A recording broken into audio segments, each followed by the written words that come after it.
You sit in a room. The lights buzz. A screen blinks. Your foot taps against the floorboards. Up, down, up, down. Your brain checks the doorway. Then it checks the window. Then it checks the hallway. You have 1,000 things to do. But your mind refuses to do any of them. Instead, it wants to look at a bird outside. Or the way the dust floats in the light. It craves novelty. It demands risk. It wants anything except the spreadsheet in front of you. This is very normal. It is also very frustrating. Modern life calls this a disorder, a deficit, a problem to be fixed with a little round pill.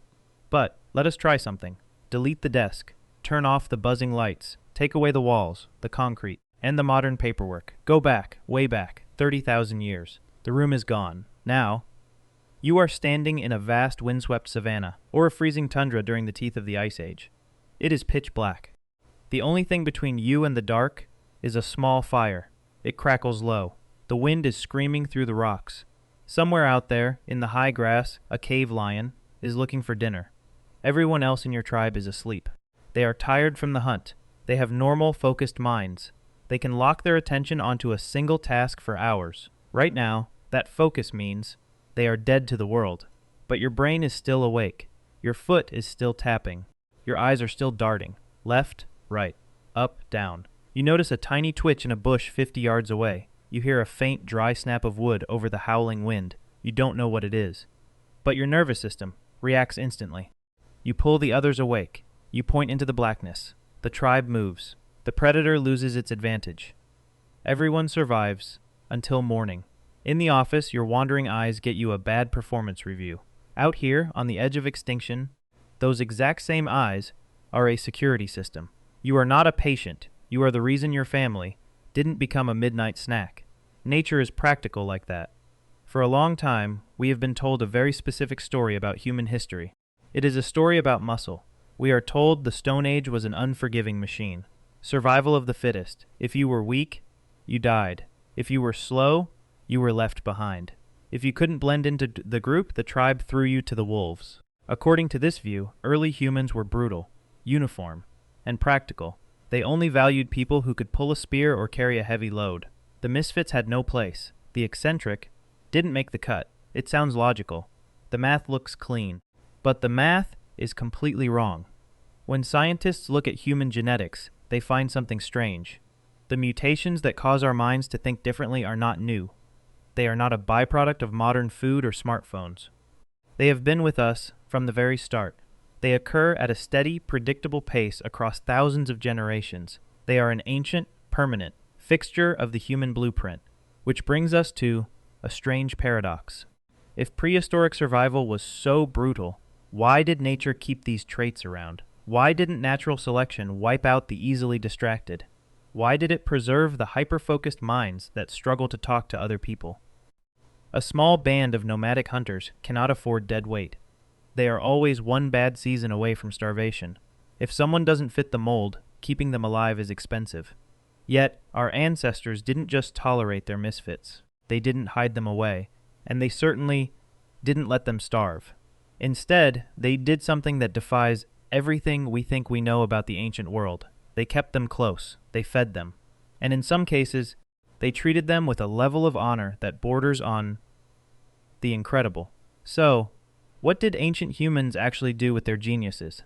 How did a group of prehistoric hunters handle a person who couldn't communicate normally but could see patterns in the stars? What did they do with the restless scout who couldn't sit still around the fire?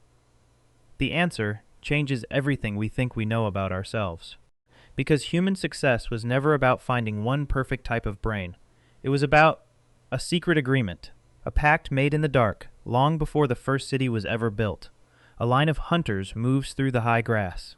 They walk in absolute silence. Step, step, step. The leader looks straight ahead. He tracks a single set of hoofprints in the dust. But the young man behind him is a disaster. He cannot stay in line. His head keeps turning. He looks at a beetle on a thorny branch. He looks at a cloud. He looks behind them at the empty valley. The leader frowns because he wants discipline. In a world with sharp teeth, a lack of discipline feels dangerous. Then, the young man stops. He drops to his knees. He does not look at the dirt. He points up into the canopy of an acacia tree. The leader looks. Nothing, just yellow leaves. Then, the leaves shift. A massive leopard is crouching right above their path. It was waiting for the focus trackers to pass underneath. The hunting party steps back slowly. They live to hunt another day.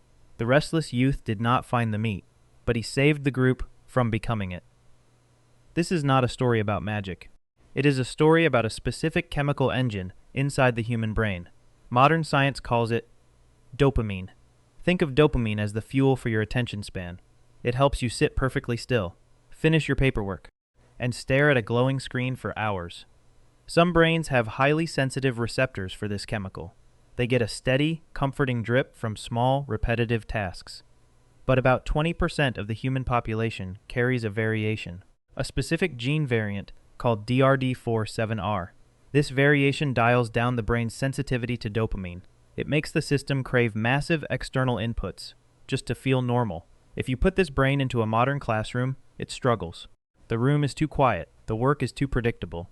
So, the mind goes hunting for its own stimulation. It taps the foot. It looks out the window. It disrupts the flow of the room. Modern systems label this as a medical deficit. But scientists wanted to see what happens when you remove the classroom entirely. They went to northern Kenya to study a traditional group called the Arial. For centuries, the Arial lived as nomadic pastoralists. They survived entirely on the move, guiding their livestock through a shifting desert landscape. But recently, parts of the tribe settled down into permanent villages to grow crops. The researchers tested both groups for that exact same restless gene variant. The results were striking. Among the Arial who had settled into villages, the individuals with the gene were significantly underweight. They were malnourished. The repetitive, stationary life of a farmer did not suit their biology, but out on the wild savanna, the story completely flipped. Among the nomadic Arial who were still moving, the people with the restless gene were the strongest. They had more muscle mass. They were better nourished than everyone else in the clan. The gene was not a defect. It was an environmental mismatch. A trait can be incredibly costly in one room and completely life-saving in another. Out on the plains, a low dopamine brain is not broken. It is a wide-angle radar. While the focused hunter is staring deeply at the tracks, the restless mind is gathering data at a much higher frequency. It treats the entire landscape as a live broadcast. It notices the bird that suddenly stopped singing, the microscopic twitch of a bush, the faint scent of a predator on the wind. That does not erase the real, heavy difficulties this trait causes in modern life. It can be exhausting. But our ancestors did not live in a standard room. They lived in a wild one, and they desperately needed someone who could see the danger before it moved. If a restless, scanning radar brain was essential for keeping the tribe safe from sudden danger, it answers part of the riddle. But it leads us directly into the opposite extreme. How did early humans handle the quiet, hyper-focused minds that ignored people entirely and spent days obsessed with inanimate physical objects? A person sits near the smoke of a fire. The camp is loud. People are laughing. They are gossiping about tribal politics. But this person does not look up. They do not join the conversation. They have been sitting in the exact same spot for 5 hours. Their hands are covered in gray dust. In their palm, they hold a piece of raw flint. Tink. They press a piece of antler against the edge. A microscopic flake pops off. They breathe out. Then they look at the stone again.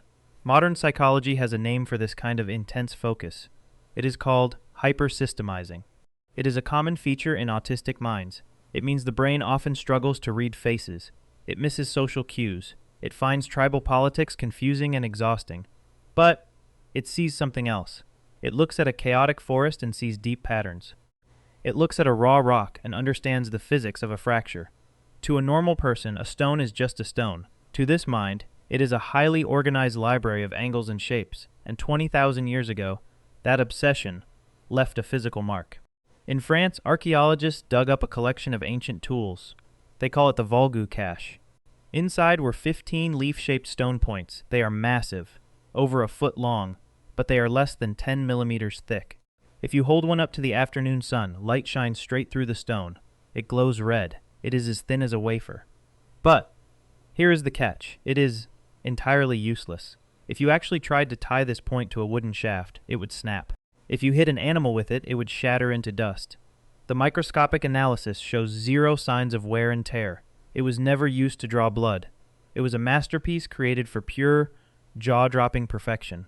To make a blade like that requires a terrifying amount of focus. You have to press at the exact right angle, over and over, for hours. 1 pound of misplaced force, and the whole thing shatters into pieces. The math is ugly. A normal hunter would lose patience. They would make a thicker, rougher tool that gets the job done. Nature is rude like that. It usually prefers good enough over perfect. But the hyper-focused mind does not care about good enough. It wants the perfect system. Today, this kind of extreme specialization can bring genuine, deep difficulties. Navigating a loud, social world is hard. But during the Ice Age, the tribe valued this trade-off. They needed standard hunters to follow the tracks. But they also needed the obsessive specialist to push the boundaries of what hands could do. They pooled their minds. One person read the social room, the other person read the stone. But this arrangement raises a massive economic problem. A group on the edge of starvation had to give food to someone who spent all day making fragile, translucent art. They had to spend precious resources protecting a person who didn't fit into the normal social hierarchy. So, how could a tiny nomadic band actually afford to do that? It is a freezing evening.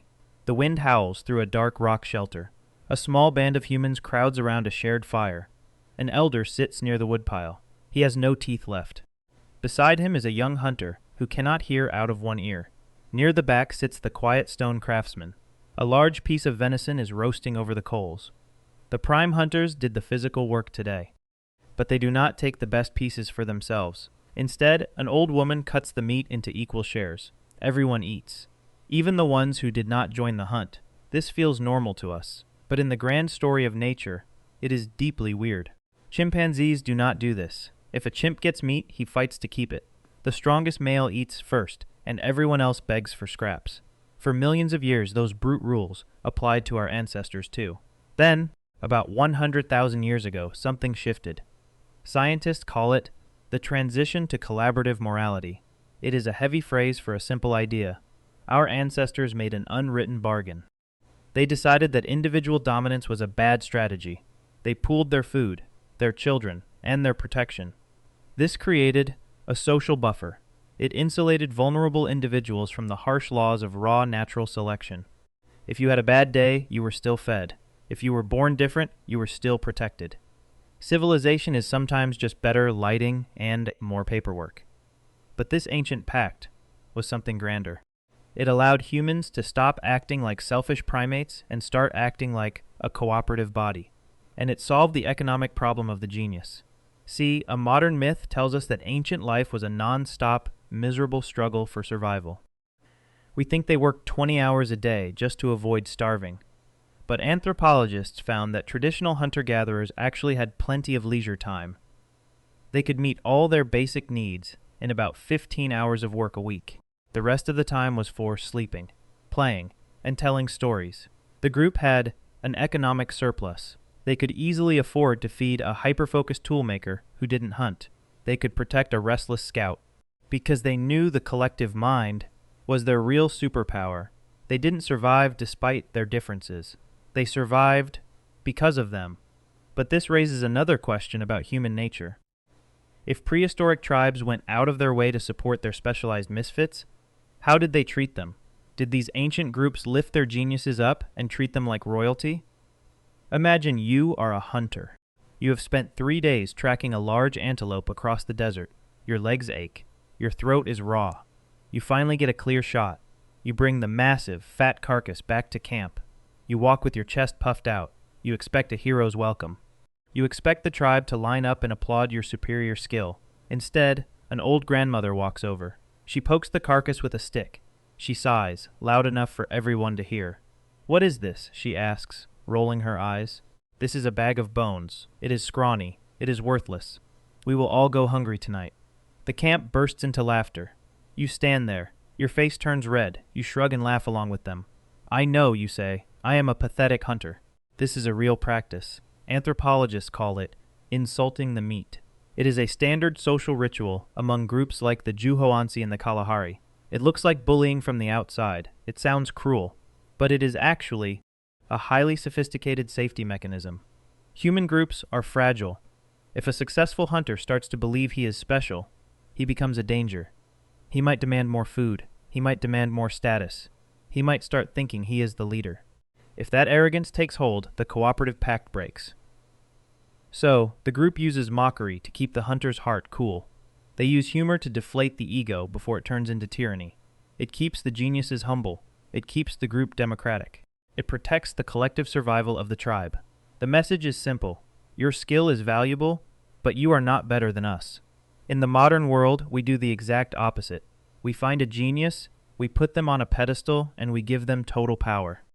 We insulate our high achievers from the feedback of the group. Then we act surprised when they develop an ego the size of a mountain. Our ancestors were far more cynical. They knew that talent is only useful if it serves the fire. They knew that the moment the genius thinks he is a king, the social buffer starts to crack. So they made sure he never forgot that he was just another person who got lucky. But while the group loved to mock the living genius, they had a very different way of acting when someone who could never contribute at all, the physically broken, or the deeply disabled, finally passed away. They stopped teasing, and they started building something that makes us wonder if we ever really understood them at all. The wind screams across a frozen riverbank in Russia. It is sub-zero. The ground is solid ice. A community gathers around a deep trench. They are digging into the permafrost. It takes days of agonizing work. Inside the trench, they place a 10-year-old girl. She was born different. Her leg bones are short and severely curved. She could not run. She could not keep up with a fast-moving pack. If the brutal caveman myth is true, she was dead weight. She should have been left in the snow long ago. But look at her grave. They dust her body with brilliant red ochre powder. They lay down giant spears made of straightened mammoth tusks. And then they cover her tunic in gleaming ivory beads. More than 5,000 of them. Every single bead was carved and polished by hand. This child rests head-to-head with a young boy. Together, their grave holds over 10,000 ivory beads. Scientists estimate it took 10,000 hours of labor to make them. That is, a staggering investment of time for a starving tribe. A disabled child, given the most elaborate burial of the Ice Age. This is not a single isolated mistake. Go south. Move forward thousands of years to a mountainous cave in Italy. Archaeologists found the bones of another young man. He died at the age of 20.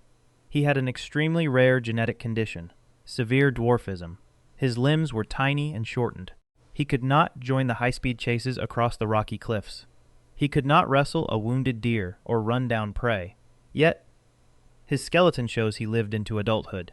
The community carried him through the mountains. They shared their food with him for 2 decades.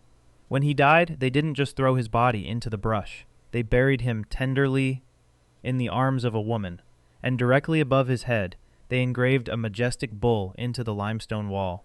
He was honored by the entire group. The bones do not lie. They smash the idea of a ruthless prehistoric world. Our ancestors did not count the cost of care. They did not measure a human being only by their immediate physical output. If you were part of the fire, you belonged. Your vulnerability did not disqualify you from love. Sometimes, it brought out the group's deepest devotion, which leaves us with a painful question. Why did nomadic hunters living through an ice age treat their most vulnerable misfits like royalty? And why does our modern, wealthy society struggle so much to find a place for them? You are back in the room. The lights still buzz. The spreadsheet blinks on the screen. Your foot is still tapping against the floorboards. The modern world is waiting for you to behave. It wants you to sit perfectly still for 8 hours. Lock your eyes on a grid, and ignore the entire universe. If you cannot do it, the room says, you are broken. It gives you a clinical label. It offers you a small round pill. But remember the cold savanna. Remember the tracker who saw the leopard move. Remember the quiet craftsman who carved the translucent stone. They did not have a medical disorder. They had a vital role. They were supported by an ancient social pact. The community fed them because the collective mind was their only real edge against the dark. Scientists call this environmental mismatch. It means a brain is not inherently defective just because it struggles inside an artificial box. It is just in the wrong room. If you take a fish out of the river and place it on the grass, it looks clumsy. It cannot run. It cannot climb trees. But that is not a flaw in the fish. That is just a problem with the pasture. Our modern civilization has standardized human behavior very aggressively. We built uniform classrooms with rows of rigid desks. We built white-collar offices under buzzing fluorescent tubes. We created a hyper-efficient machine out of daily life, and then we blamed our own biology for failing to fit inside the gears. Your nervous system disagrees with the setup. Not ideal. Nature does not build standardized gears. It builds diverse capability. It remembers something older. It remembers a time when being different was not an inconvenience to a manager. It was the strategy that kept us alive. So if you struggle to fit the mold today, do not despair. It does not mean your brain is a mistake. It means you are carrying an ancient blueprint. You have the wide-angle radar of the nomad scout. You have the deep, hyper-focused passion of the Ice Age engineer. You are carrying the exact specialized traits that carried our species through the frost. The room changed. The blueprint remains the same. Take a breath. Look out the window. Watch the bird fly. Your ancestors would have trusted you to watch it.